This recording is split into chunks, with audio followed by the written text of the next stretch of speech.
Élève ta voix et glorifie encore le nom du Seigneur. Il règne, il en est digne. Bénissons le nom du Seigneur. Donnons-lui gloire, louange et honneur, car il en est digne.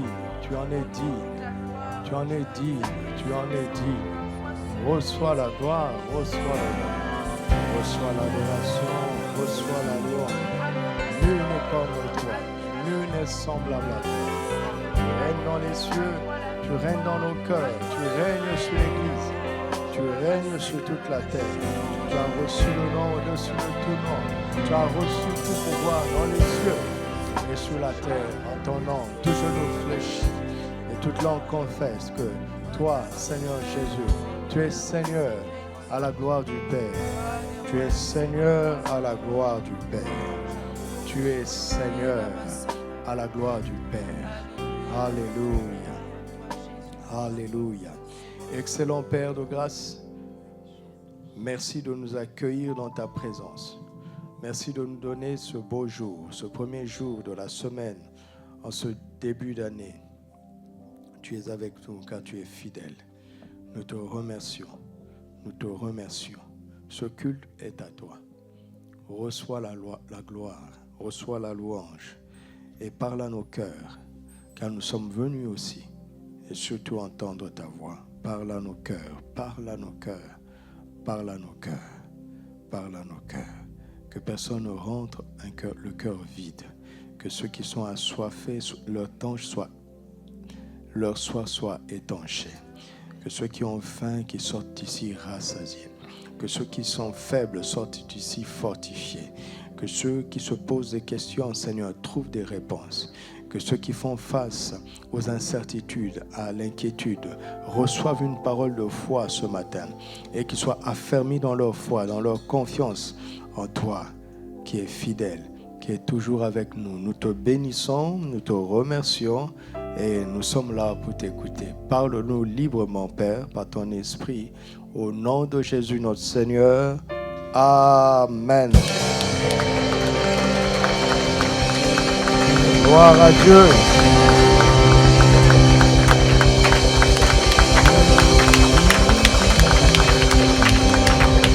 Alléluia. Gloire à Dieu. Asseyons-nous dans la présence de Dieu. Bienvenue dans notre année de conquérant moissonneur sur la base de la vision céleste et au moyen des clés du royaume. Dis-le encore à quelques-uns. Disons-le encore. C'est notre mois.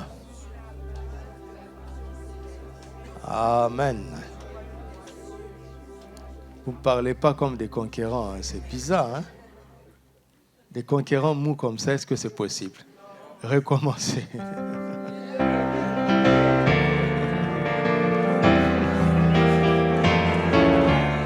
Amen.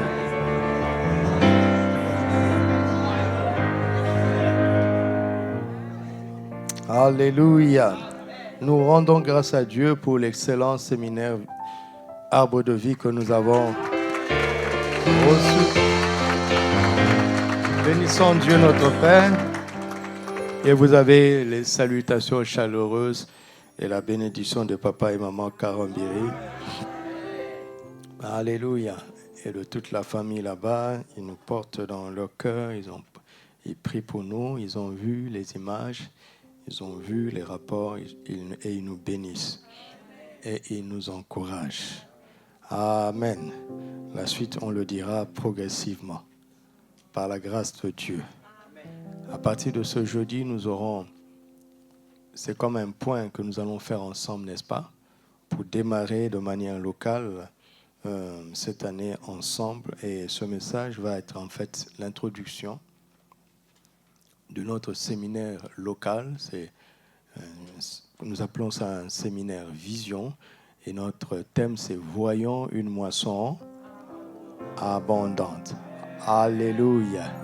Et ce matin, en guise d'introduction, mon titre est simple « Voyons désormais une grande moisson ». Amen. Voyons désormais une grande moisson. Alléluia. Voyons désormais une grande moisson. Après tout ce que nous avons entendu, je vais vraiment être le plus direct possible parce que mon but est de faire des applications. Et nous allons aller droit au but. Commençons en Ésaïe chapitre 6. Ésaïe chapitre 6, à partir du premier verset. Lisons ensemble. L'année de la mort du roi Osias, je vis le Seigneur assis sur un trône très élevé, et les pans de sa robe remplissaient le temple. Des séraphins se tenaient au-dessus de lui. Ils avaient chacun 6 ailes, 2 dont ils se couvraient la face, 2 dont ils se couvraient les pieds, et 2 dont ils se servaient pour voler. Ils criaient l'un à l'autre et disaient « Saint, Saint, Saint est l'Éternel des armées, toute la terre est pleine de sa gloire. » Arrêtons-nous là, nous allons continuer. Dans ce texte commence par une vision. N'est-ce pas? Il commence par une vision et j'aimerais vraiment que tu sois honnête par rapport face à toi-même. Tu ne vas pas répondre à haute voix, mais quand nous allons regarder et commenter un petit peu, je veux que tu sois honnête par rapport à toi-même. Regardez dans ce texte, qu'est-ce que Ésaïe voit? Qu'est-ce que le prophète Ésaïe voit? Il voit tout d'abord qui? Le Seigneur. Assis sur un trône très élevé. Il ne voit pas le trône d'abord. Il voit le Seigneur. J'entends souvent la vision du trône. Non. Non. C'est la vision du Seigneur assis sur le trône. Ce n'est pas la vision du trône. La vision du trône est inférieure à la vision du Seigneur assis sur le trône. Pourquoi je vais vous dire ça? Parce que dans la plupart des temps, les trônes humains sont vides. Parce que le roi ne s'assied pas là-bas constamment. Si vous regardez un trône humain, il y a le plus souvent personne dessus. Mais le trône céleste n'est jamais vide. Amen. Parce que le Seigneur est assis sur le trône. Ce n'est pas le trône qui fait du Seigneur le roi. Non, il est le Seigneur et il est assis sur le trône. Ce n'est pas le trône qui lui donne la valeur, c'est lui qui donne de la valeur au trône. Pourquoi? Parce que nous sommes dans un contexte où le roi vient de mourir. Mais le roi éternel est immortel. Il est toujours sur son trône. Il est en même temps sur son trône et en même temps en train d'agir. Parce qu'il est omniprésent, mais il ne quitte jamais son trône. Il faut aimer le Seigneur plus que son trône. Il faut espérer voir le Seigneur plus que de voir son trône. Alléluia. Recherchez la paix et la sanctification sans laquelle nul ne verra le trône. Nul ne verra qui? Le Seigneur. Recherchez la paix et la sanctification sans laquelle nul ne verra le Seigneur. Heureux ceux qui ont le cœur pur, car ils verront le trône de Dieu. Ils verront quoi? Dieu. Au commencement, Dieu. Tout commence par Dieu. Il est plus important que son trône. Alléluia. La vie et le ministère d'Ésaïe ont basculé, non pas parce qu'il a vu le trône, le plus grand de tous les trônes, mais parce qu'il a vu le Seigneur assis sur un trône très élevé. Et les pans de sa robe remplissaient quoi? Remplissaient quoi? Est-ce qu'on était capable de voir le temple ici? Et est-ce qu'on était capable de voir le temple ici? Pourquoi? Parce que la robe avait rempli le temple. Il est plus important que le temple. Alléluia. Regardez la suite. Et après, on parle des séraphins. Parfois, nous espérons voir les anges plus que le Seigneur lui-même. Tout ça, ce sont des défauts que je suis en train de relever parce que le Seigneur a exercé son ministère en moi à travers ce texte. Regarde dans ta vie. Quelle est la place que les anges ont occupée dans ton aspiration à voir les choses surnaturelles? Les anges, le temple, le trône. Non, non, non. C'est le Seigneur d'abord. Alléluia. Sans le Seigneur, il n'y a pas de trône.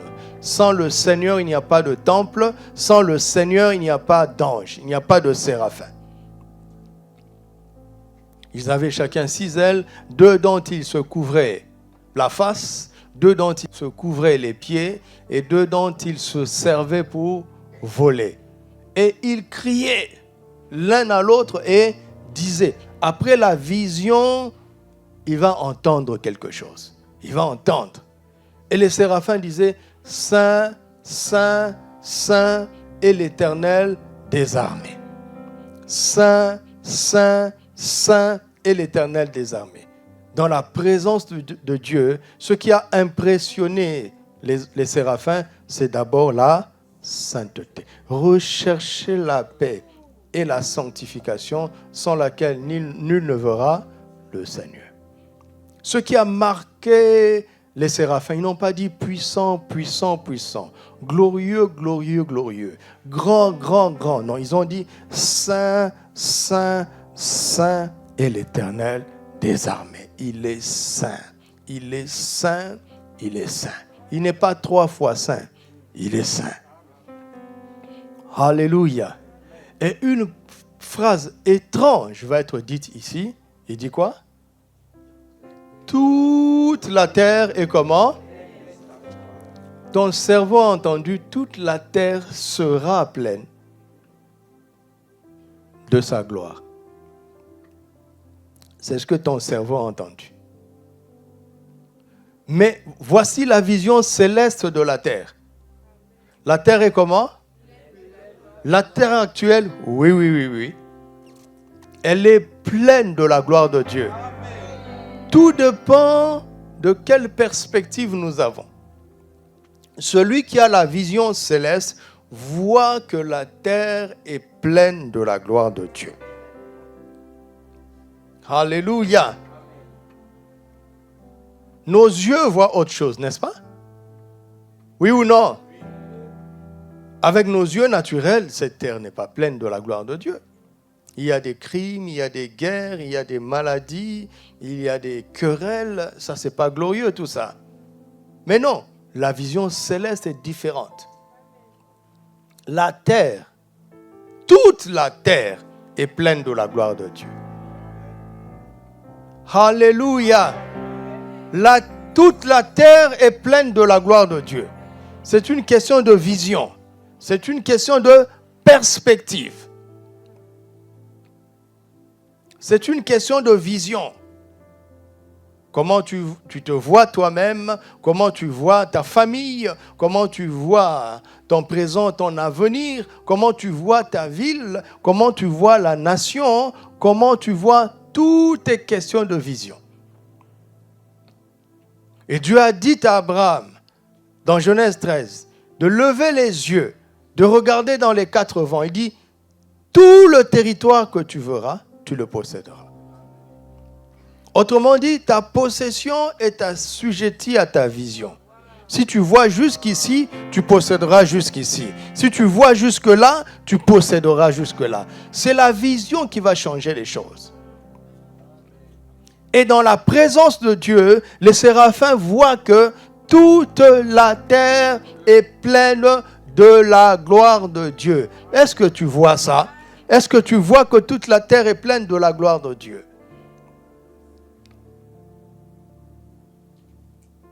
Toute la terre est pleine de la gloire de Dieu. C'est une question de vision. C'est pourquoi papa nous a parlé de vision céleste et de moisson terrestre. Il en sera selon notre vision. Conquérant, moissonneur, comment vois-tu la terre? Comment vois-tu la terre maintenant? Comment vois-tu cette ville? Comment vois-tu cette nation? La nation où tu te trouves? Comment vois-tu ton pays? Comment vois-tu ta famille? Comment te vois-tu toi-même? Est-elle pleine de la gloire de Dieu? Si toute la terre est pleine de la gloire de Dieu, sachant que nous sommes dans la terre, nous devons baigner dans cette gloire. Mais c'est une question de vision.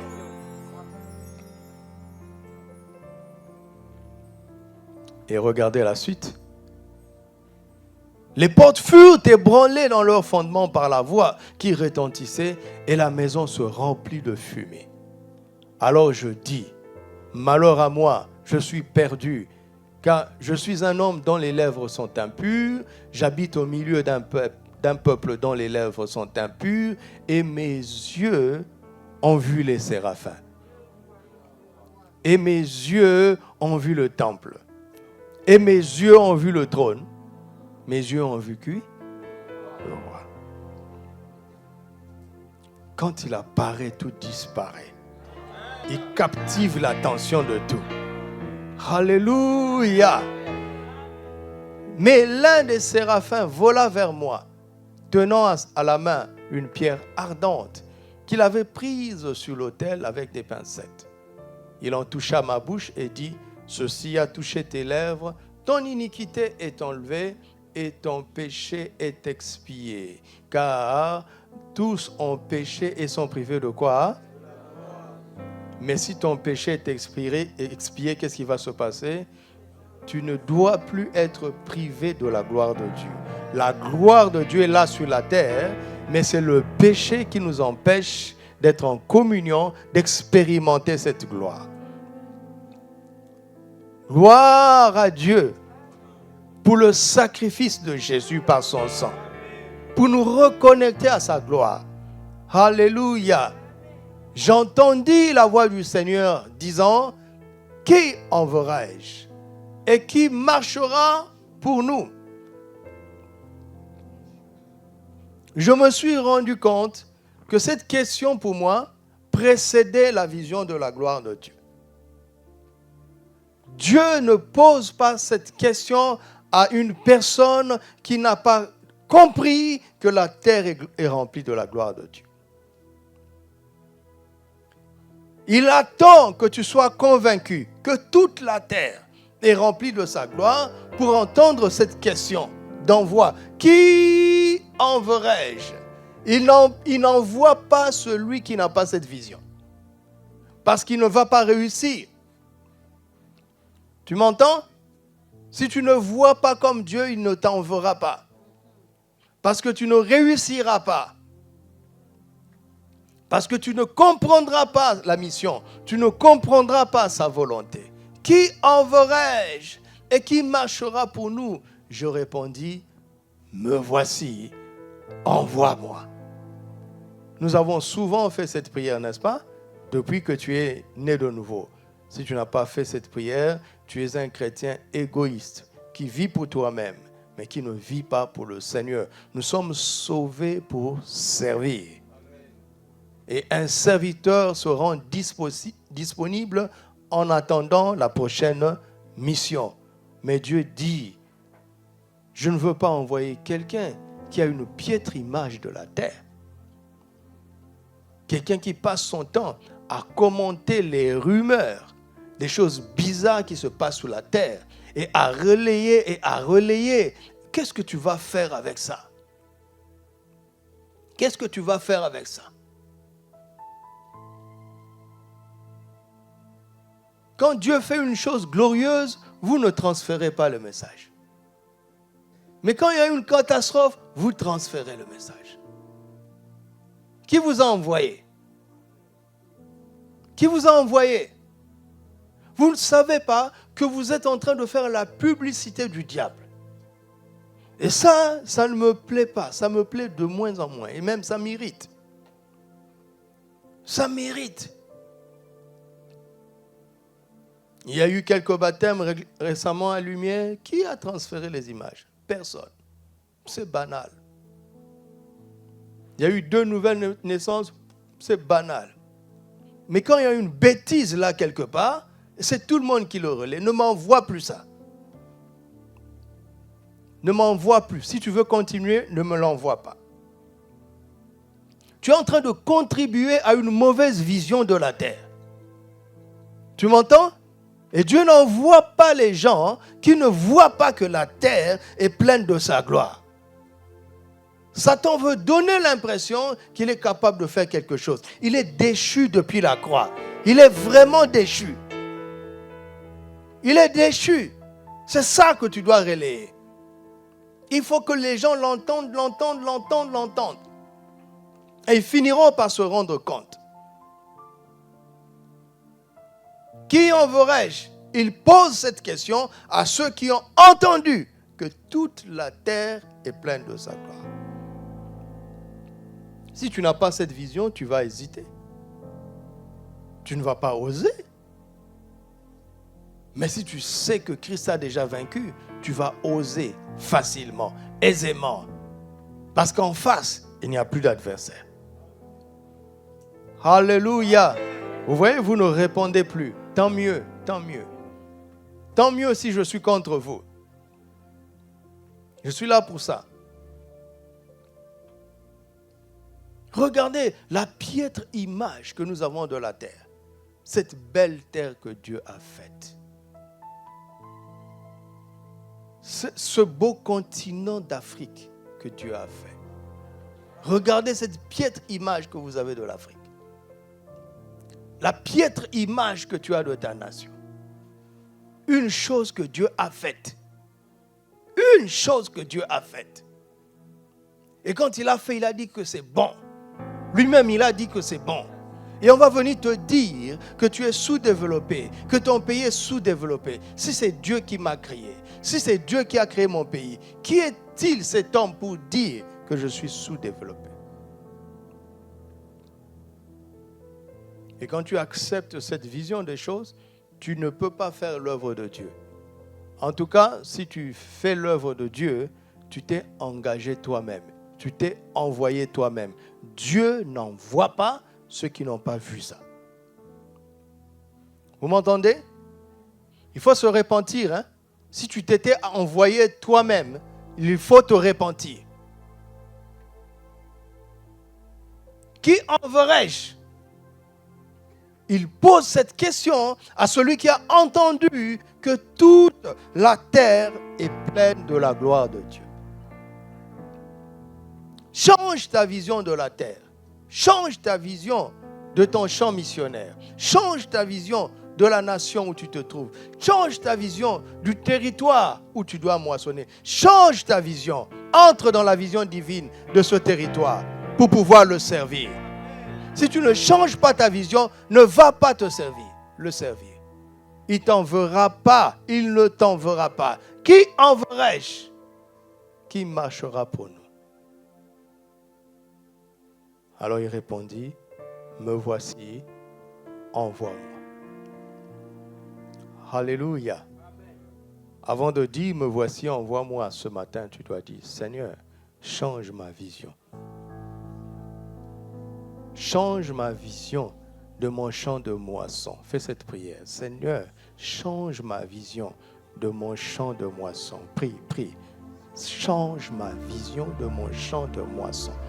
Donne-moi la vision céleste de mon champ de moisson. Donne-moi la vision céleste du champ où tu m'attends de moissonner.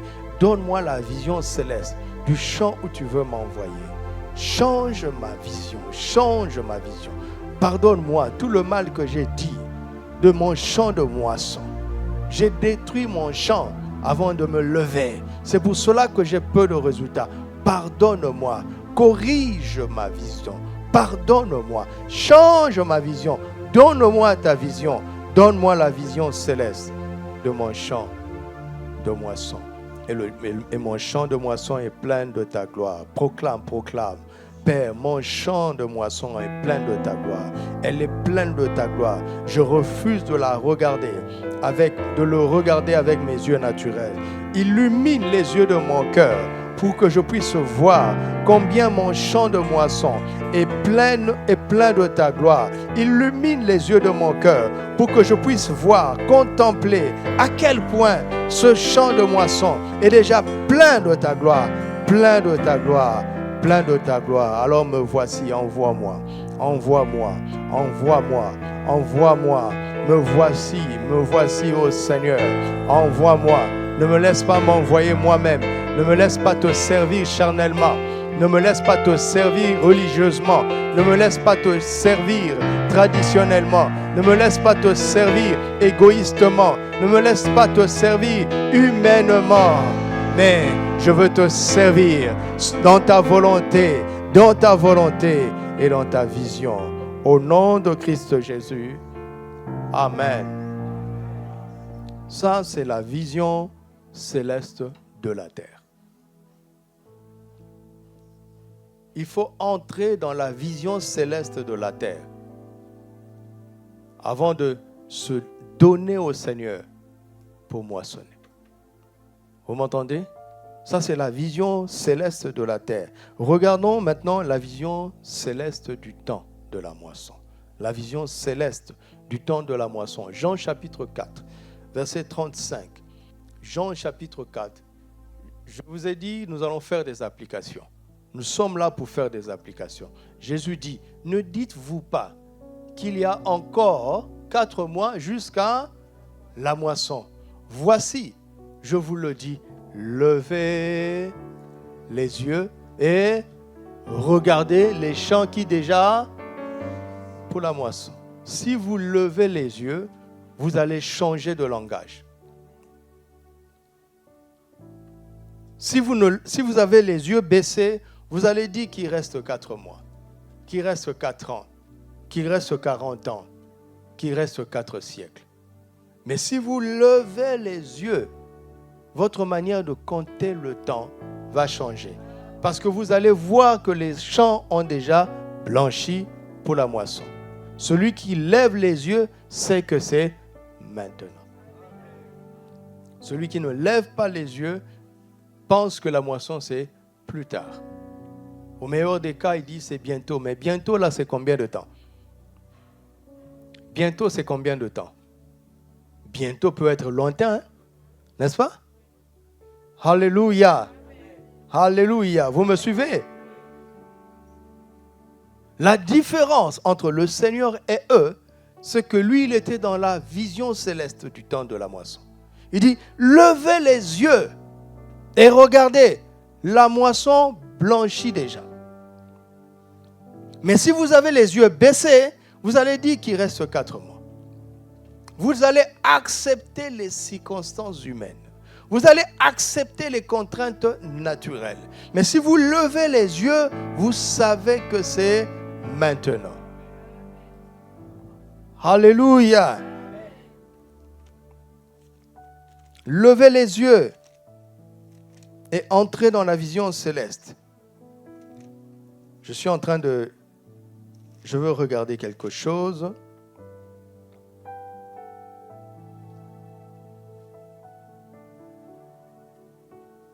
Voilà. Dans Philippiens 2, verset 9, il dit, c'est pourquoi Dieu aussi l'a souverainement élevé. C'est quel temps? C'est le passé, n'est-ce pas? Dieu l'a déjà fait. Et lui a donné. Est-ce qu'il lui donnera? Il lui a donné le nom qui est au-dessus de tout nom, afin que, au nom de Jésus, tout genou fléchira. Tout genou fléchira, toute langue confessera que Jésus est Seigneur. Quand? Fléchira, c'est pas maintenant. Confessera, c'est pas maintenant. Verset 10 dit quoi? Afin qu'au nom de Jésus, tout genou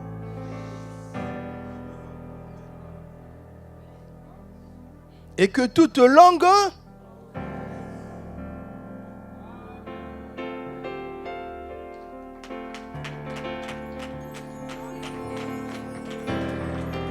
Si tu as la vision que tout genou fléchira, un démon peut te résister. Tu lui dis, sors, il dit, je ne sors pas. Parce qu'il sait que tu n'es pas dans la foi, tu es dans l'espérance. Parce que l'espérance attend l'événement futur. Mais la foi travaille dans le présent, sur la base de ce qui est écrit.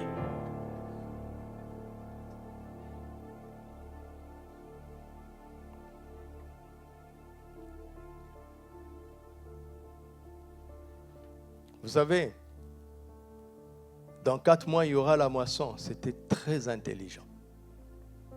Mais sur le plan naturel. Mais si vous entrez dans la vision céleste, vous savez que c'est maintenant.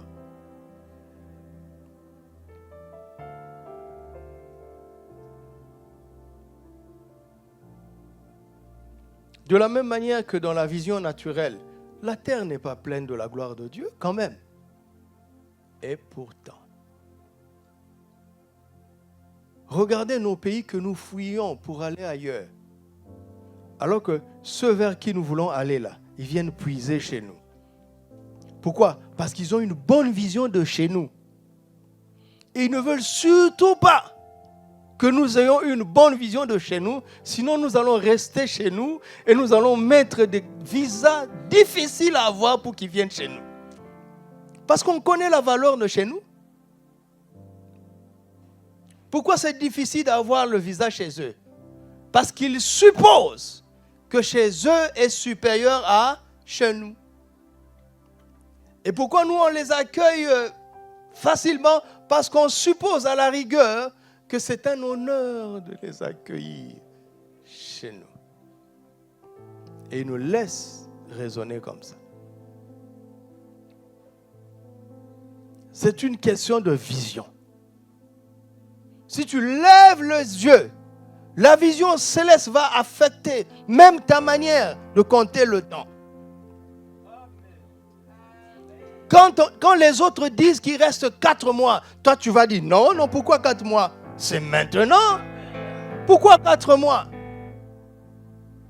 Le premier miracle de Jésus s'est produit avant le temps. Ça a été un miracle précoce. C'est pour ça que Jean est le seul à le mentionner. Vous ne trouvez pas ce miracle chez Matthieu, vous ne trouvez pas ce miracle chez Marc, vous ne trouvez pas ce miracle chez Luc. Et quand on veut organiser les choses théologiquement, on a un peu du mal. Parce que Jésus a commencé à agir quand il a été rempli du Saint-Esprit et quand il a reçu l'onction. Où est-ce que vous trouvez ça dans Jean? Jean n'a pas le temps de parler d'onction. Il dit au commencement était la parole était avec Dieu, la parole était Dieu. Est-ce que Dieu a besoin d'être oint? Est-ce que Dieu a besoin de changer l'eau en vin? Il y a le temps d'onction, mais il y a le temps de manifester sa nature divine. Celui qui opère dans la dimension de la nature divine n'attend pas l'onction. L'onction est une bonne chose, mais la nouvelle création est beaucoup plus qu'une personne ointe. Il est participant de la nature divine. L'onction ne rend pas participant de la nature divine. L'onction rend participant de la capacité divine, pas de la nature. Samson n'avait pas la nature divine, il avait la capacité divine. David avait la capacité. Tous les oints de l'Ancien Testament en avaient la capacité. Les oints du Nouveau Testament ne sont pas plus impressionnants que les oints de l'Ancien Testament. Mais qu'est-ce qui nous fait notre différence? C'est que nous n'opérons pas en tant que serviteurs oints, mais nous opérons en tant que fils de Dieu.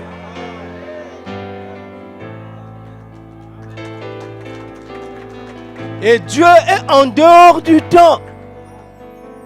Il est Dieu. Il est en dehors du temps.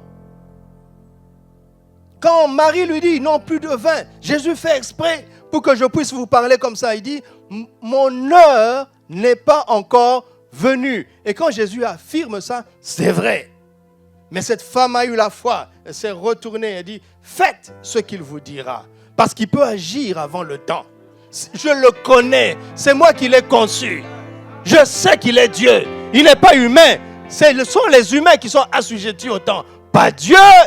Pas Dieu. Et Dieu attend ta foi pour te faire vaincre les contraintes du temps.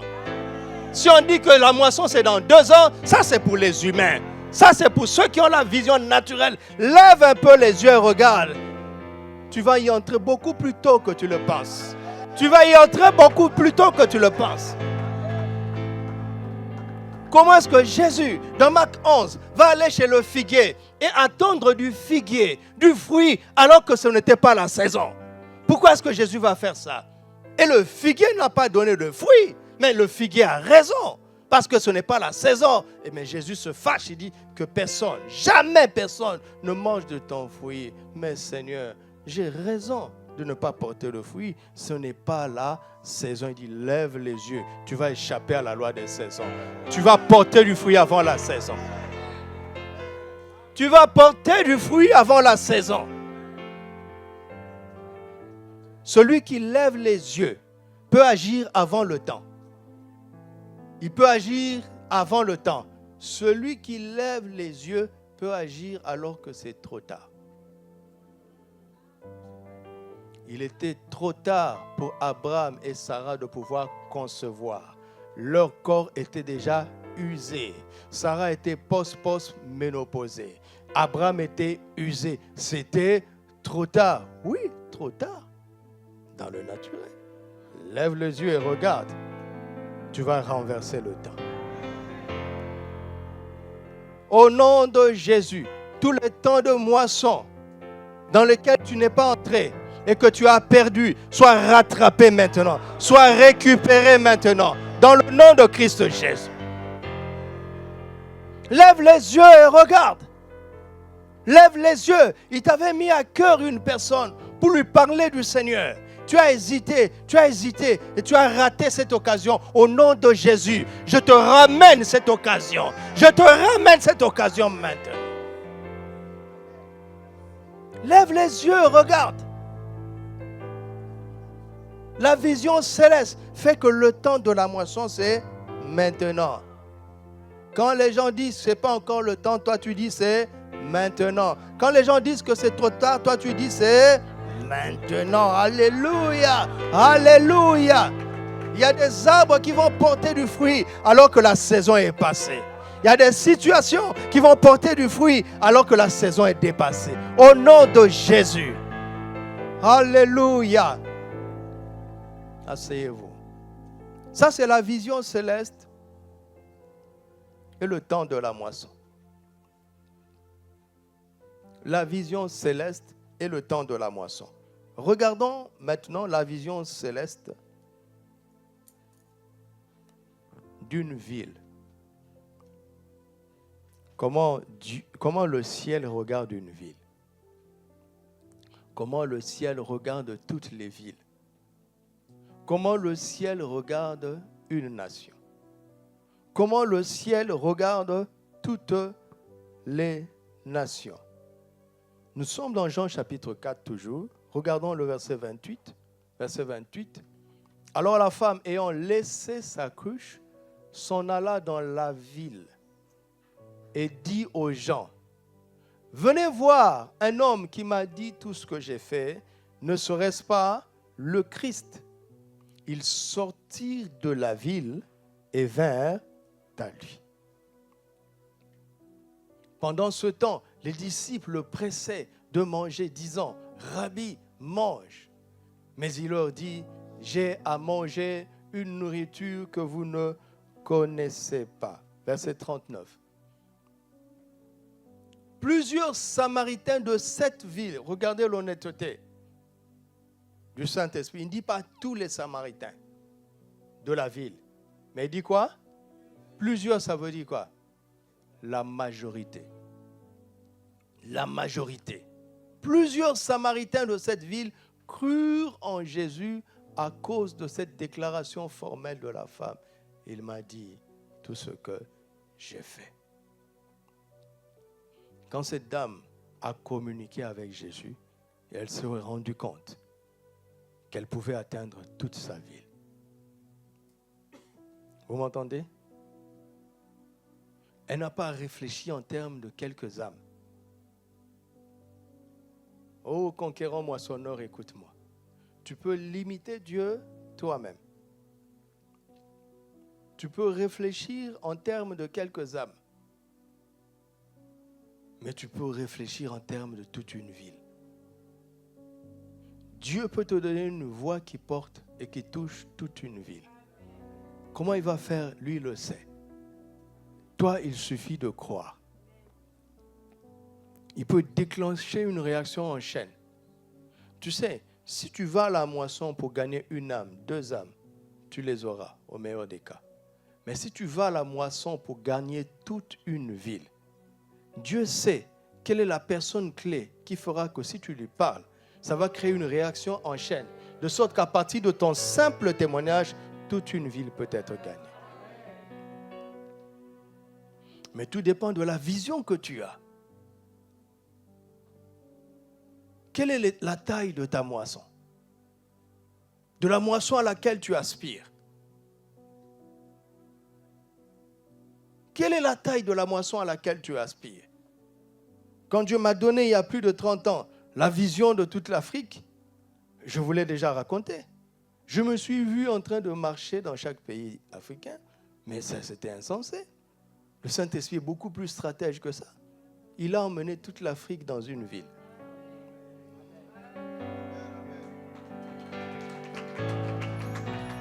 Vous savez, quand je vous parle, ce n'est pas à vous que je parle. Suivez-moi quand je pars à Kouribga, c'est 4 personnes. Pourquoi je pars avec la même énergie? Parce que l'audience de 4 personnes peut être plus impactante que l'audience de 200 personnes. Parce que ces 4 personnes-là peuvent cacher des nations, alors que 200 personnes peuvent se complaire dans leur grand nombre. Soi-disant. On le verra le jeudi. Mais quand tu as la vision céleste, tu as la capacité d'abandonner 99 brebis, justes, qui n'ont pas besoin de repentance. Il faut entendre bien le Seigneur. Hein? On le verra jeudi. Au début, il dit 99 pour aller courir après une seule qui s'est égarée. On dit, ouais, oui, tout bon berger fait ça. Parce que les brebis sont des animaux grégaires. Ils restent en troupeau. Quand ils sont en troupeau, ils sont en sécurité. Mais celui qui s'isole est en danger. Donc un bon berger naturel fait ça. Mais non, Jésus prend un élément naturel pour nous parler. Alors il dit, il y aura plus de joie dans le ciel. Pour un seul pécheur qui se répand, que quoi? Qui? Juste, ne saute pas d'abord ça. 99 quoi? Ils sont justes. Mais c'est quoi leur problème? Ils n'ont pas besoin de repentance. C'est-à-dire qu'ils ne passent plus à l'autre bord dans leur système de pensée. Quand Christ dit allons à l'autre bord, ils sont bloqués dans leur pensée. Ils sont contents, satisfaits de leur état actuel de justice.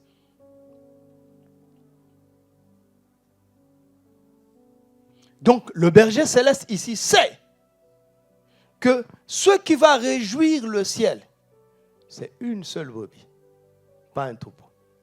Lui, il le sait. Mais aujourd'hui, quand on dit grand ministère, vous pensez à quoi? Qui vous a appris ça? Vous connaissez Ananias, non? Pas Ananias de Saphira. Ananias qui a prié pour Paul. Qui a eu plus d'impact dans le Nouveau Testament que Paul. Qui a impacté Paul?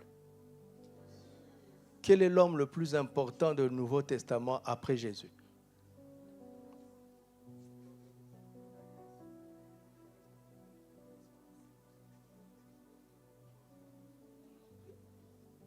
Méfiez-vous de tout ce qui brille. Méfiez-vous de la mentalité actuelle. Méfiez-vous des messages qui sont populaires. C'est normal qu'un message populaire ait plus de vues. Franchement. Un message qui dit, voici comment devenir millionnaire en 48 heures. Et le message qui dit « Étroit et resserré le chemin qui mène au royaume ». C'est normal qu'on critique plus l'autre, n'est-ce pas? C'est normal. Dans la chair, c'est plus attrayant. Donc si tu veux avoir un grand ministère naturel, tu sais ce que tu dois prêcher. Si tu veux être populaire, tu sais ce que tu dois prêcher.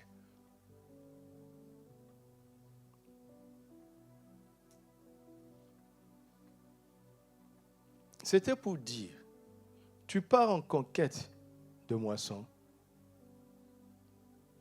Avec quelle vision? Le minimum que Christ a proposé aux premiers disciples, c'était une ville. La Samaritaine n'a pas fait de cours de baptême d'eau. Elle n'a pas fait de cours d'intégration. Elle n'a pas fait un institut biblique. Dès son tout premier contact avec Jésus, elle a impacté une ville. On doit pleurer? Nous devons pleurer sur nous-mêmes? Non? Non?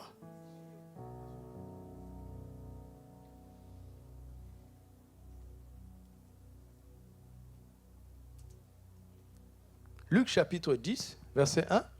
Luc 10, verset 1. Après cela, le Seigneur désigna encore 70 autres disciples. Attends, 70, d'accord, mais continue la lecture. Et il les envoya comment? Donc ça, c'est une mission de quoi? De 2 personnes. Devant lui où? Et où lui-même devait aller. Voici la vision céleste du Seigneur. 2 disciples qui sont d'accord peuvent atteindre toute une ville. Et quand ils y entrent, c'est Jésus qui y entre. Il parle de ville, mes frères et sœurs. Je vous demande juste de croire ça. Ne faites pas de plan. Croyez la parole. Alléluia. Croyez la parole et le grand stratège lui-même, le Saint-Esprit, va nous guider. Verset suivant. Il leur dit quoi? Il dit quoi? La moisson est comment? Regarde, vous voyez comment Jésus regarde. Il dit la moisson est grande, mais il y a peu d'ouvriers. Vous êtes 70. Supposons que chaque père gagne une ville. Jésus voit 35 villes, mais pour lui, c'est trop peu. Il faut plusieurs pères de disciples qui vont gagner des villes pour envahir toutes les nations et envahir la terre. Priez donc le maître de la moisson d'envoyer des ouvriers dans sa moisson à lui. Pas des ouvriers dans TPV. Des ouvriers dans la moisson du Seigneur. Regardez, il dit, partez, voici. Ça veut dire, voyez ceci. Voyez-le. Je vous envoie comme au milieu de quoi? On s'arrête là. Ça veut dire quoi? Ça veut dire quoi?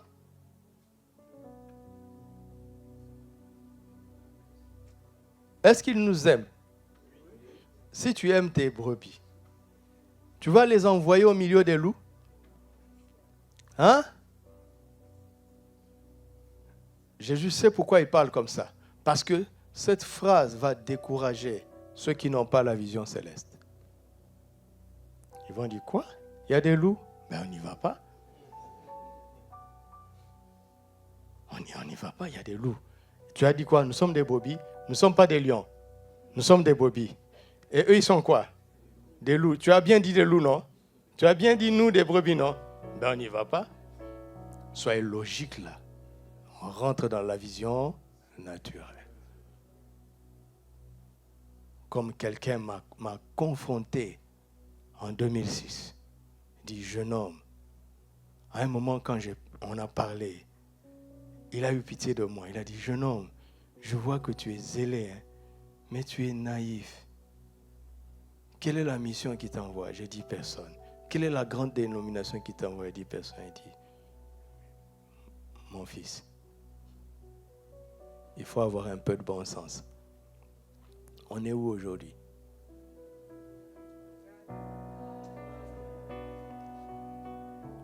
Je vous envoie comme des brebis au milieu des loups. Verset 17, les 70 revinrent. Donc, ils sont partis affronter des loups. N'est-ce pas? Ils revinrent comment? Une brebis qui affronte des loups et qui revient avec joie.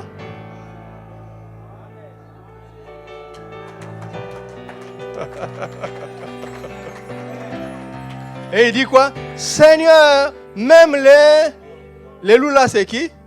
C'était les démons. Les brebis, c'est qui? C'est ceux qui ont la nature d'enfants de Dieu. Ce sont des enfants de Dieu. Les loups, ce sont des démons. Les brebis, ce sont les enfants de Dieu, les disciples. Même les démons nous sont soumis comment? Nous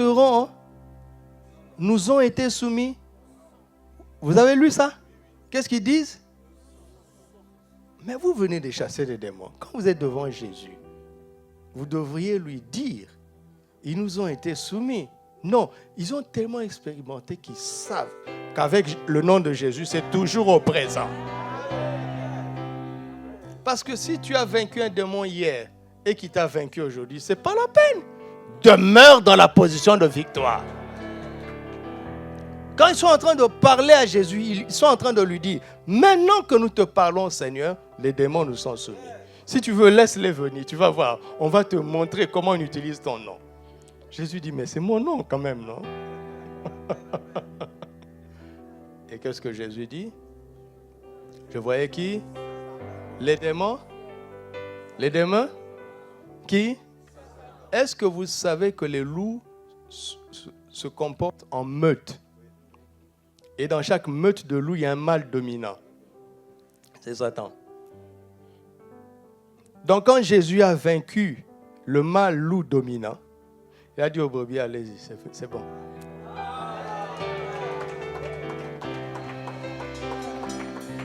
Si tu vois ça, tu vas avancer. On ne fait pas du théâtre. Ce sont les Écritures. La vision céleste. La vision céleste. Alors il veut disperser dans chaque ville au moins 2 disciples, 2 brebis qui ont cette vision. 2 suffisent. Nous sommes combien à Casablanca? Vous êtes combien à Saveur Divine? Parce que ce sont eux qui sont en train de suivre en ligne. Vous êtes combien à Saveur Divine?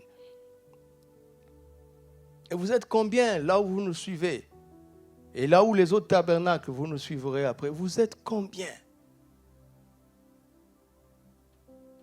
Vous êtes combien? Je peux compter sur le bout du doigt le nombre de personnes avec lesquelles cette église a commencé à Casablanca. On alternait dans 2 petits salons. Le salon du frère Dodé, pasteur Dodé, il est au Canada maintenant, et le salon du pasteur Cyril. On alternait. On était entre 5 et 8 personnes. Qui l'eût cru? D'accord? Mais Dieu nous a permis de voir que c'était possible.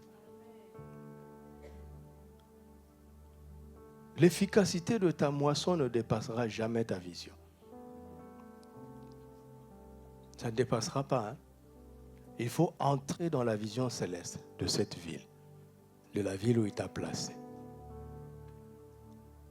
Alléluia. Alléluia. Ce sont des applications que nous sommes en train de faire, n'est-ce pas? Et Jésus va beaucoup plus loin. Dans Matthieu 28, 18, il dit quoi? Allez, faites de quoi? De toutes les nations, les disciples. Toutes les nations. Il parle à combien de personnes? 11. Comment, Seigneur, tu vas confier une tâche aussi grande à 11 personnes? Il n'y a pas d'Internet. Il n'y a pas d'avion. Comment, Seigneur? Il dit, mais il y a le Saint-Esprit. Il y a l'Évangile qui est la puissance de Dieu.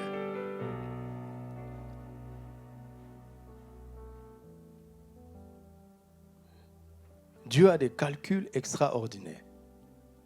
Je prêchais dans une bonne église à Ouagadougou Et ce pasteur-là a un grand réseau de communication parce qu'il utilise ça vraiment de manière excellente.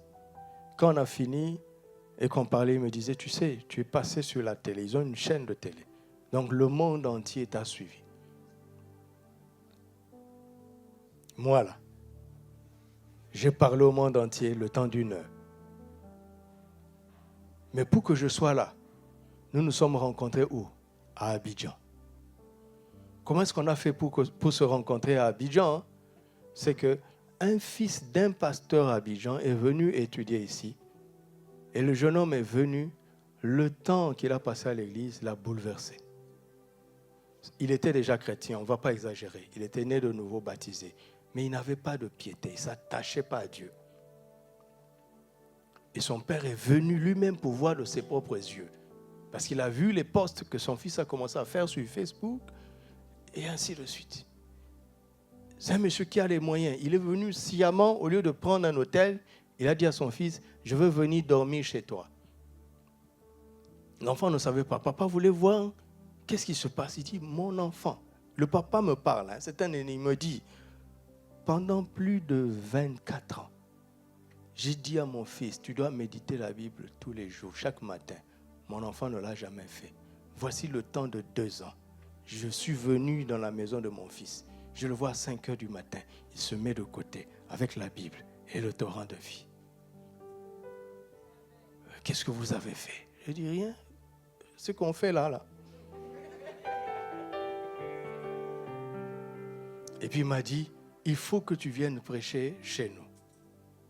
Je suis allé, j'ai prêché chez lui et il y avait un co-orateur, c'est le pasteur excellent, pasteur Emmanuel Kiemtoré, qui m'invite. On s'est rencontrés là-bas.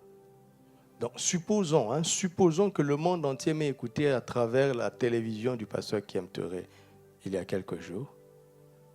10 ans en arrière, Dieu savait que pour que j'impacte le monde entier, ça doit se passer par un jeune homme, puis par Abidjan, parce qu'à Abidjan, il y aura une personne clé qui se retrouvera là-bas et qui fera la liaison pour que 10 ans plus tard, tu te limites toi-même. Pense en termes de ville. Dis à quelqu'un, pense en termes de ville. Arrête de te limiter. J'aime les Américains. Ils ont leur compétition nationale. Mais quand quelqu'un gagne, on dit champion du monde. Vous aussi. Mais nous, on n'a pas compétit. Ils ont une telle vision de grandeur qui se disent que si tu as émergé là-bas, tu domines le monde. Il ne faut pas les critiquer. Vous aussi pensez comme ça. Alléluia. Nous aussi, le championnat local, on va dire championnat du monde. Amen. Alléluia. Le hamburger est mangé partout. Mais est-ce que c'est bon? Si, tu trouves ça bon. Parce que tu es complexé. C'est pas rationnel. Tu es complexé. Quand on amène un repas, tu dis c'est américain ou baoulé? J'ai dit ça au hasard, pardon. Pardon, j'ai dit ça au hasard.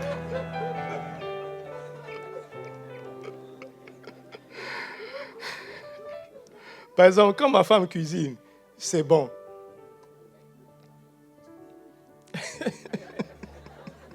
Je ne suis pas objectif. Je ne suis pas objectif. C'est ton problème, c'est moi qui parle. Je veux vous faire entrer dans la subjectivité divine. Alléluia. Il y a des villes qui portent ton nom. Il y a des vies que tu vas toucher.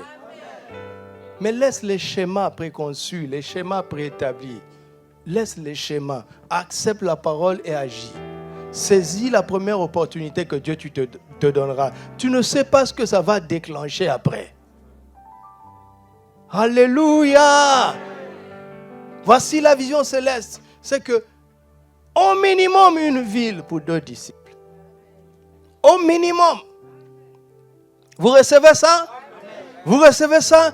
Donc cette ville est trop petite pour nous. Cette ville est trop petite pour nous. Cette ville est trop petite pour nous. Cette ville est trop petite pour nous. Cette ville est trop petite pour nous. Dis-le toi tous les jours. Cette ville est trop petite pour toi. J'aime marcher. Souvent je le fais tôt le matin. Un jour je marchais vers 5 heures dans le quartier. Et les livreurs de yaourt sont venus livrer aux épiciers. Première épicerie, même phénomène. Quelques mètres plus tard, même phénomène. Et le Saint-Esprit me dit, as-tu remarqué quelque chose? J'ai dit oui, j'ai remarqué le même phénomène. Il a dit, qu'est-ce que tu as vu? J'ai dit, j'ai vu les livreurs de yaourt. Il me dit, est-ce que tu sais que Danone, Danone livre comme ça, quasiment dans le monde entier chaque matin, un humain, sans discontinuer.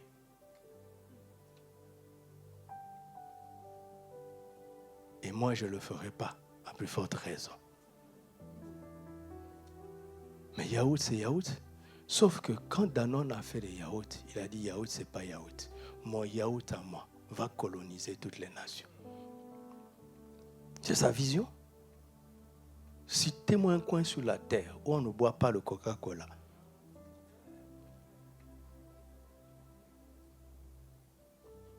Ce n'est pas parce qu'ils sont américains, ils sont partis de rien. Mais ils ont eu la vision. Ce qui nous limite, c'est la vision. Regarde ce que le Centre international d'évangélisation est en train de faire à partir d'une nation humainement dite sous-développée, appelée le Burkina. Il a refusé de regarder son pays comme un petit pays. Regardez, nous tous, nous courons, nous allons là-bas, à cause de la vision de l'homme, la vision céleste de l'homme. On se limite nous-mêmes. Refuse de te limiter. S'il te plaît, ne me lâche pas. Ne laisse pas ça là. Tu es concerné. Toute personne qui est assise ici et qui est en train de m'écouter est concernée. Quel que soit ton âge, quel que soit ton niveau social, tu es concerné. Alléluia. Ça, c'est la vision céleste d'une ville, de toutes les villes et de toutes les nations. Amen. Est-ce que je peux continuer? Regardons la vision céleste d'un individu. Comment le ciel maintenant regarde un individu? Parce que je vois là, il dit, qui enverrai-je? Il cherchait un seul homme. Les séraphins voient que toute la terre est pleine de la gloire de Dieu. Et Dieu sait que pour déclencher ça, il suffit d'une seule personne. Qui enverrai-je? Qui marchera pour nous? Ésaïe a dit, me voici. Dieu n'a pas dit, mais non, tu es trop peu. Jamais. Mais jamais. Regardez, Dieu a tout fait une fois pour toutes, d'une seule graine. Chaque espèce est venue d'une seule semence, d'une seule graine.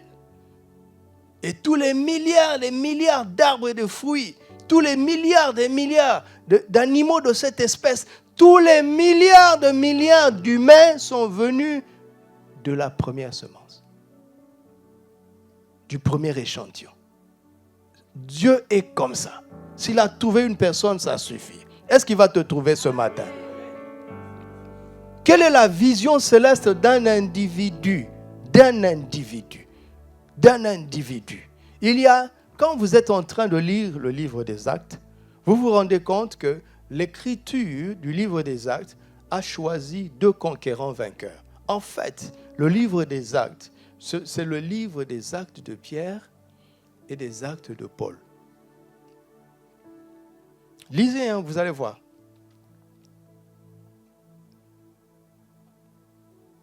Jusqu'au chapitre 11, c'est les Actes de Pierre.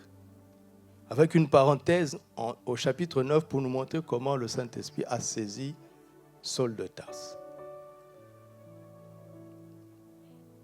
Jusqu'au chapitre 12, c'est les Actes de Pierre. À partir de Acte 13, c'est les Actes de Paul.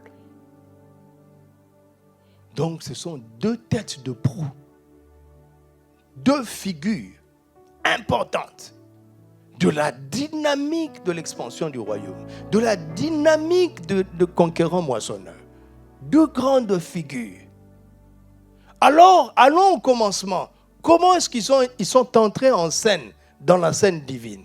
Luc chapitre 5, à partir du premier verset. La vision céleste d'un individu. Luc chapitre 5. Comme Jésus se trouvait auprès du lac de Génézareth et que la foule se pressait autour de lui pour entendre la parole de Dieu, il vint au bord du lac, combien? Combien?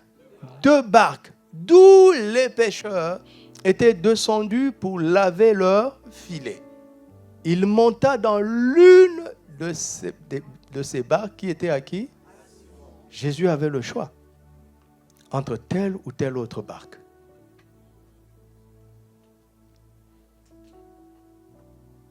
Pourquoi cette entreprise et pas l'autre?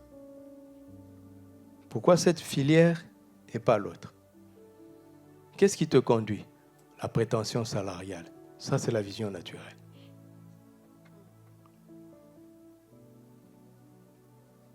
Pourquoi telle sœur et pas telle autre pour le mariage? Pourquoi tel frère et pas tel autre? Qu'est-ce qui te conduit? Je ne vais pas donner les réponses, sinon vous allez dire, pasteur a dit qu'il ne faut pas. Non, je me tais. Qu'est-ce qui te conduit? Vision naturelle ou vision céleste? Pourquoi Jésus a choisi la barque de Simon? Supposez que Jésus soit entré dans l'autre barque. On connaîtrait le nom de ce gars-là. On n'entendrait plus jamais parler de Simon. Un jour, j'étais en train d'adorer le Seigneur et il m'a parlé. Il m'a dit, qui a nommé les animaux? Je dis, Seigneur, tu as fait venir tous les arbres, n'est-ce pas? Tous les animaux dans le jardin pour qu'ils portent le nom que lui donnerait Adam. J'ai dit oui, donc c'est Adam. Il a dit ok. Donc l'agneau, c'est Adam, j'ai dit oui. Le lion, c'est Adam, il dit oui. Et quand l'agneau a été immolé avant la fondation du monde, où était Adam? Donc, quand les animaux venaient, il fallait qu'Adam se connecte avec leur identité éternelle. Il fallait qu'Adam sache comment Dieu appelle cet animal-là pour répercuter simplement.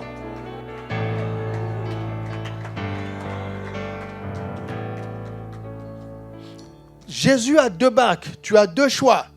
Quand tu as 2 choix, tu dois te connecter au ciel pour savoir lequel des 2 le ciel a choisi. Et quel est le programme du ciel par rapport à tel et par rapport à tel autre.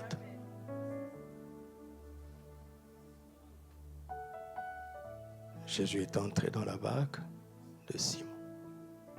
Et de la barque, il a commencé à prêcher. Quelqu'un est en train de penser, est en train de dire, oui, certainement, Jésus a choisi la barque de Simon parce que Simon allait obéir. Tu es sûr? Quand Jésus est entré dans la barque, il n'a pas dit tout de suite, jette le filet, n'est-ce pas? Il a commencé à... Et de la barque, il faisait quoi? Il enseignait. Simon entendait. Celui qui était dans l'autre barque entendait aussi. Tout le monde entendait. Et regarde ce que Jésus dit. Jetez vos filets. Il n'a pas dit jette. Il parle à Simon. Il dit avance, toi avance. Et tous ceux qui étaient dans sa barque, il dit jetez vos filets. Personne n'a jeté. Simon seul. Remets.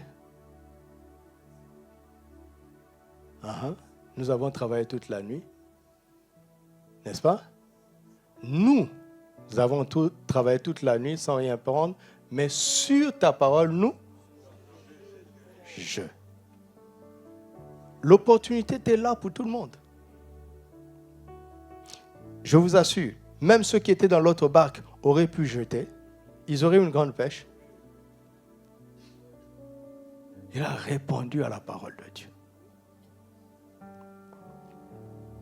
Dieu savait quelle était la destinée de Simon, mais il a enseigné pourquoi? Pour que la parole puisse lui donner la foi dont il aura besoin pour qu'il entre dans sa destinée. C'est ce que je suis en train de faire. J'enseigne pour que tu aies la foi, pour être éclairé à titre personnel, afin que tu puisses poser l'acte qui va déclencher ta moisson. Mais si tu es là, ici, pour écouter ce message, c'est que Dieu t'a choisi. Tu es un individu qui compte à ses yeux. Tu as un rôle important à jouer dans les actes des apôtres qui continuent, dans les actes des disciples qui continuent. Tu as un rôle important à jouer.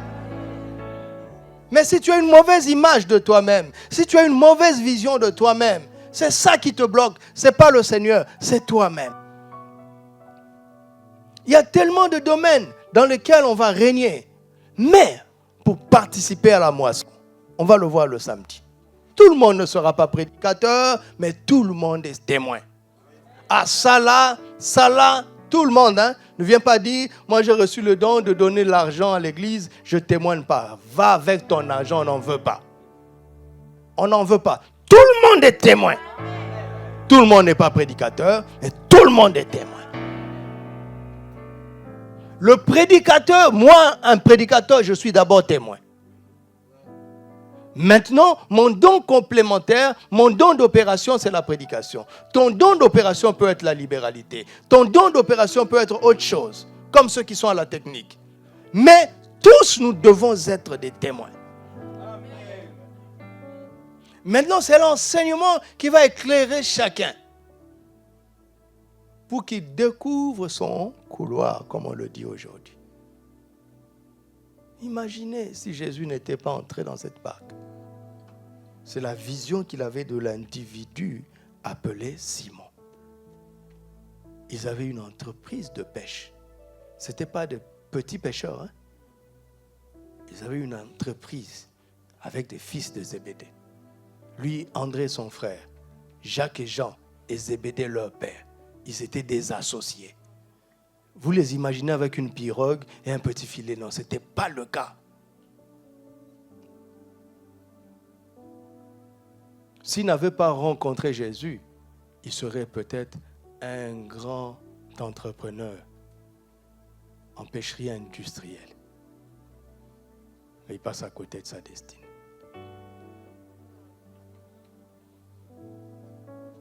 La vision céleste d'un individu, c'est ça qui compte. Alléluia. Regardons la vision céleste de l'individu appelé Paul. Je suis à la fin. Acte 9, verset 10. Verset 10. Acte 9, verset 10. Or, il y avait à Damas un disciple nommé Ananias. Le Seigneur lui dit dans une vision. Ça revient, hein? Ananias, il répondit, me voici, Seigneur.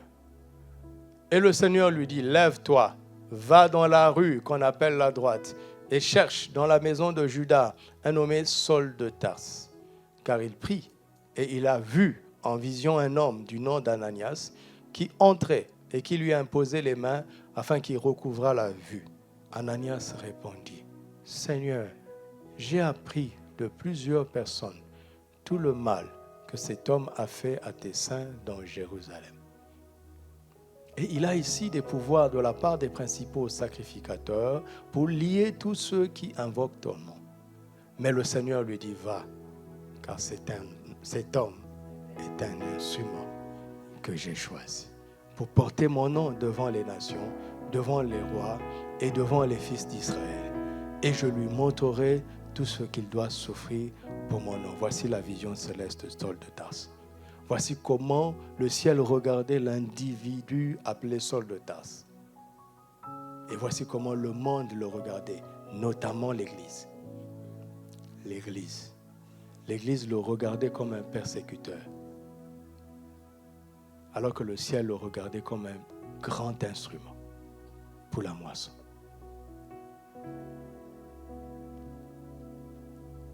Quelle est la vision que le ciel a de toi? Aujourd'hui, comme nous avons toutes les Écritures, nous avons un avantage considérable. Nous avons déjà des identités communes, n'est-ce pas? Nous sommes le sel de la terre, nous sommes la lumière du monde, nous sommes des rois, des sacrificateurs, nous sommes des enfants de Dieu, participants de la nature divine, nous sommes des nouvelles créations. Et pour cette année, Dieu a dit, nous sommes des conquérants moissonneurs, nous le sommes. C'est comme ça que le ciel nous regarde. Est-ce que tu vas accepter ça? C'est comme ça que le ciel nous regarde. Le ciel a regardé Pierre et a saisi Pierre. Est-ce qu'il a échoué? Le ciel a regardé Paul et il a saisi Paul. Est-ce qu'il a échoué? Si le ciel te regarde et qu'il te saisit, est-ce que tu vas échouer? Nous n'allons pas échouer. Mais si nous acceptons et nous entrons dans cette vision, voyons désormais une grande moisson. Voyons désormais une grande moisson. Voyons désormais une grande moisson. C'est ça notre point de départ. Commence à parler au Seigneur. C'est ça notre point de départ. Parle à Dieu, parle à Dieu, parle à Dieu, parle à Dieu ton Père. Change ma vision, change ma vision. Délivre-moi, Seigneur, de la dictature de la vue, pour que je puisse entrer dans la vision céleste. Délivre-moi de la dictature de la vue. Je ne veux plus marcher par la vue, mais je veux marcher par la foi, par la foi. Parle à Dieu, parle à Dieu, parle à Dieu, parle à Dieu. J'ai besoin d'entrer dans les visions célestes. J'ai besoin d'abandonner la vue pour entrer et recevoir ta vision. J'ai besoin de voir ma vie comme tu la vois, ma maison comme tu la vois, ma famille comme tu la vois, ma ville comme tu la vois, mon église comme tu la vois, ma nation comme tu la vois. J'ai besoin de voir que toute la terre est pleine de ta gloire. Père, nous sommes matraqués tous les jours par des images qui ont l'intention profonde de nous faire croire que la terre est médiocre, que les choses vont de mal en pis. Nous refusons. Nous refusons d'accepter cela. Toute la terre est pleine de ta gloire. Toute la terre est pleine de ta gloire. Cela ne se voit pas avec les yeux de la tête, mais les yeux de mon cœur le voient. Par la lumière de ta parole, grâce à la lumière de ta parole, j'accepte, je déclare, je confesse que toute la terre est pleine de ta gloire. Ma vie est pleine de ta gloire. Ma maison est pleine de ta gloire. Ma famille est pleine de ta gloire. Mon église est pleine de ta gloire. Ma ville est pleine de ta gloire. Ma nation est pleine de ta gloire. L'Afrique est pleine de ta gloire. Cette nation est pleine de ta gloire. Toute la terre entière est pleine de ta gloire. Elle est pleine de ta gloire. Elle est pleine de ta gloire. Elle est pleine de ta gloire. Elle est pleine de ta gloire. Au nom de Jésus. Au nom de Jésus. Tu vas prier ce matin. Tu vas dire au Saint-Esprit d'effacer toute mauvaise vision qui t'a été inculquée d'une manière ou d'une autre. Pour certains, c'est depuis l'enfance. Pour d'autres, c'est à cause de l'environnement. Pour d'autres, c'est à cause des circonstances qu'ils ont vécues, traversées. Pour d'autres, c'est à cause des paroles qu'ils ont entendues ou qu'ils continuent d'entendre. Pour d'autres, c'est à cause des échecs qu'ils ont rencontrés ou des propres fautes qu'ils ont commises. Ces choses-là ont affecté ta vision de toi-même et t'ont donné une piètre estime de toi. Demande maintenant au Saint-Esprit d'effacer, de supprimer ces images-là de toi, de les supprimer par le Saint-Esprit. Un miracle va se passer ce matin. Il va supprimer ces images négatives. Il va supprimer ces images dégradantes. Il va les supprimer, il va les supprimer. Il va supprimer, le Saint-Esprit va supprimer les images négatives, les images dégradantes, les images limitantes, les pensées limitantes qui t'ont été inculquées, qui nous ont été inculquées d'une manière ou d'une autre. Le Saint-Esprit les supprime. Seigneur, fais le ménage. Fais le ménage, ô Esprit de Dieu. Tout est possible à toi. Et nous avons la foi et nous croyons que cela est possible. Tout est possible pour nous. Fais le ménage, fais le ménage. Fais le ménage, Seigneur. Fais le ménage. Supprime ces images. Supprime ces pensées. Supprime ces mauvaises visions. Renverse ces forteresses. Dans le nom de Christ Jésus. Prie, c'est salutaire pour toi. Prie, conquérant moissonneur, c'est salutaire. C'est salutaire. Prie de tout ton cœur. C'est salutaire, c'est salutaire. C'est salutaire. Supprime ces choses. Oh Saint-Esprit, supprime ces images. Supprime ces pensées. Supprime l'effet de ces paroles. Supprime l'effet de ces regards méprisants. Supprime l'effet. Supprime ces souvenirs d'erreur, ces souvenirs d'échec, ces souvenirs d'incapacité. Supprime l'effet de ces paroles dégradantes, de ces paroles dévalorisantes. Supprime-les, Saint-Esprit. Supprime-les. Tu vas faire une troisième prière. Tu vas dire, Père, permets-moi de voir maintenant comme toi tu vois. De voir la terre comme tu vois. De me voir comme tu vois. De voir la moisson comme tu vois. De voir les villes comme tu vois. De voir comme toi. Parle à Dieu. Parle à Dieu. Permets-nous de voir comme toi. Permets-nous de voir comme toi. Permets-nous de voir comme toi. Permets-nous de voir comme toi. Si les séraphins dans ta présence, alors qu'ils ne sont pas tes enfants, ont pu voir que la terre entière est pleine de ta gloire, à plus forte raison, nous qui sommes tes enfants, devrions-nous voir davantage. Devrions-nous le voir davantage. Oh Père, permets-nous de voir comme toi. Permets-nous de voir comme toi. Permets-nous de voir comme toi. De voir le plus loin possible. Le plus loin au nord. Le plus loin au sud. Le plus loin à l'est. Le plus loin à l'ouest. Comme toi. Comme toi. Comme toi. Comme toi. Comme toi. Remplis-nous de visions célestes. Remplis-nous de visions célestes. Remplis-nous de visions célestes.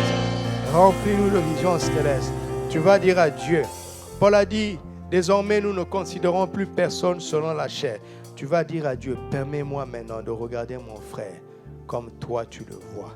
De regarder ma soeur comme toi tu le vois. De nous regarder les uns les autres avec les yeux de Christ. On commence d'abord dans l'église. Prions pour cela. Père, permets-nous de nous regarder les uns les autres avec les yeux de Christ. De ne plus nous considérer selon la chair. De ne plus nous considérer selon la chair. De considérer ce que ma soeur, ce que mon frère est en toi. Il l'est déjà en toi. Il l'est déjà en toi. Il l'est déjà en toi. Que je n'accorde pas trop d'importance à ses limites naturelles, à ses faiblesses naturelles, que je n'accorde aucune importance à cela. Donne-moi la capacité de voir en mon frère, de voir en ma soeur ce que toi tu vois. Donne-nous cette capacité-là.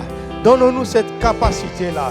Donne-nous, accorde-nous cette grâce de ne plus nous considérer selon la chair. Accorde-nous cette grâce de ne plus nous considérer selon la chair. Accorde-nous cette grâce. Nous allons prier encore. Nous allons demander au Père de nous donner la capacité de voir dans notre prochain ce que Christ voit. Christ est mort pour cette personne que tu rencontres dans la rue.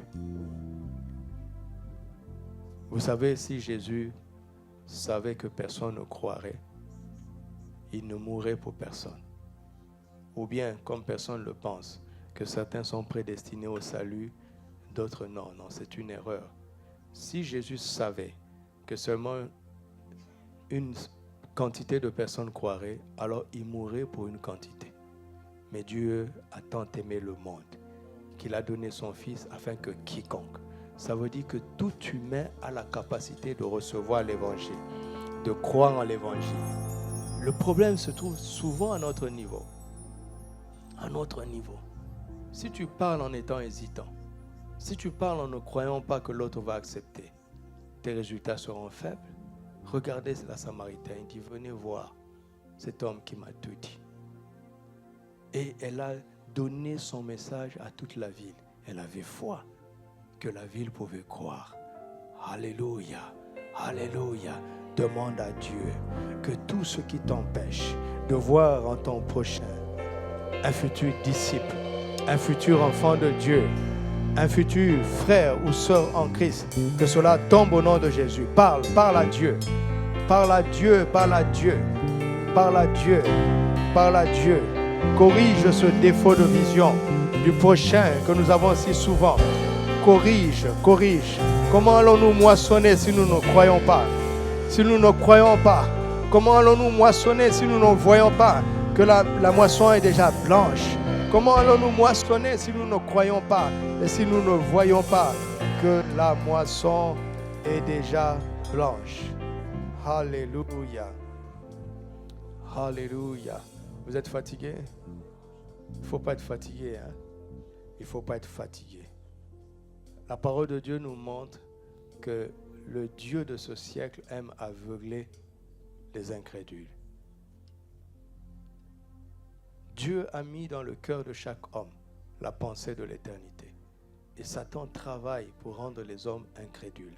Alors là, nous allons faire une prière violente où nous allons nous opposer au Dieu de ce siècle. Dans la perspective de la croix, il est vaincu. Vous le savez, non? Satan est vaincu. Alors nous allons lui donner l'ordre de ne plus aveugler les gens qui sont dans notre champ de moisson. C'est un ordre que nous allons lui donner. Nous allons lui donner cet ordre. Prie maintenant avec autorité. Au nom de Christ Jésus. Au nom de Christ Jésus. Dans notre champ de moisson, Satan, tu es dépouillé. Dans notre champ de moisson, Satan, tu es vaincu. Tu n'as plus l'autorité d'aveugler. Tu n'as plus l'autorité d'aveugler. Tu es vaincu par l'œuvre accomplie et achevée de Christ. Nous savons que tu es vaincu. Nous savons que tu es vaincu. Nous détruisons ton influence d'incrédulité. Nous détruisons tes ruses d'incrédulité. Nous nous y opposons maintenant dans le nom de Jésus. Que les âmes soient libérées, que les captifs soient libérés, que la foi soit libérée, que les cœurs soient réceptifs dans notre champ de moisson. Dans notre champ de moisson, nous proclamons la foi. Nous proclamons l'esprit de foi dans notre champ de moisson. C'est maintenant, ce n'est pas dans 4 mois, ce n'est pas plus tard. La moisson a blanchi déjà. C'est maintenant. Les genoux ne fléchiront pas. Tout genou fléchit. Les langues ne confesseront pas. Toute langue confesse dès maintenant. Nous libérons l'esprit de foi dans les 4 vents de notre champ de moisson. L'esprit de foi est libéré. Au nom de Christ Jésus, l'esprit de foi est libéré. L'esprit de foi est libéré. Les aveugles voient. Ils voient la lumière de la parole de Dieu. Ils voient la lumière. Ils voient la lumière. Les prisons sont ébranlées dans leurs fondements. Au nom de Christ Jésus. Prie en langue maintenant. Prie en langue avec autorité.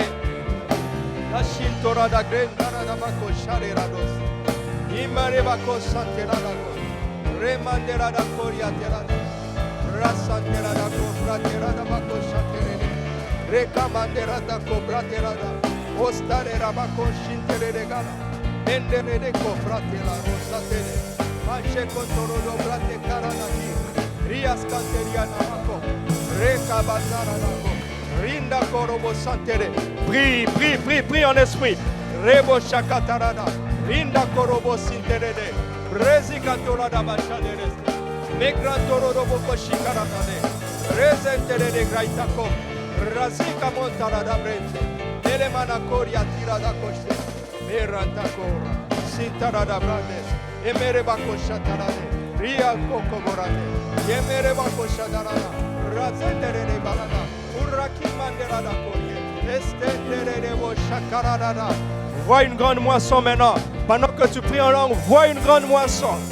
Vois une grande moisson. Vois une moisson de plus en plus grande.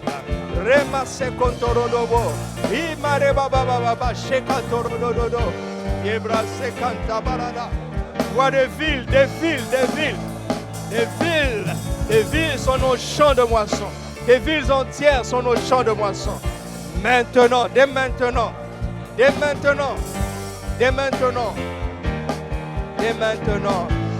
au nom de Christ Jésus.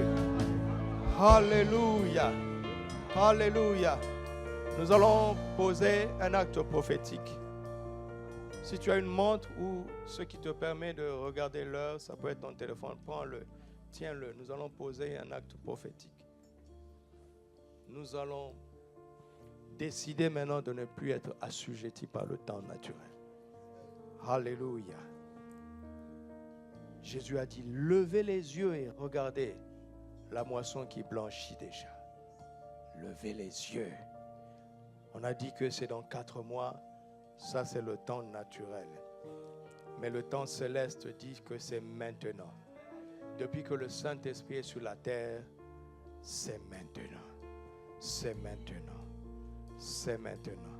Alors, regarde à ta montre ou à l'heure qui est dans ta montre. Tu vois, quand on regarde, on baisse la tête, n'est-ce pas? Vous avez remarqué, non? Quand on regarde, on baisse la tête. On baisse la tête. Maintenant, lève les yeux. Lève les yeux. Proclame avec moi. Père, au nom de Jésus, ma tête est levée. Mes yeux sont levés. J'entre maintenant dans la perspective céleste, dans la vision céleste de notre temps de moisson.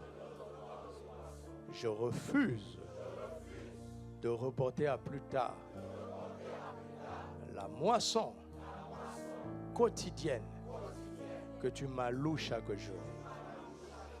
Chaque jour est un jour de moisson. Le jour ou la nuit, quelle que soit la saison. Désormais, parce que j'ai les yeux levés, je vois que ma moisson a déjà blanchi. C'est pourquoi je prends autorité contre la pensée du temps. Parce que tu as mis dans mon cœur la pensée de l'éternité. J'entre en conquête de ma moisson. Celle que tu m'as allouée chaque jour. Je rattrape les moissons que j'avais manquées. J'anticipe les moissons.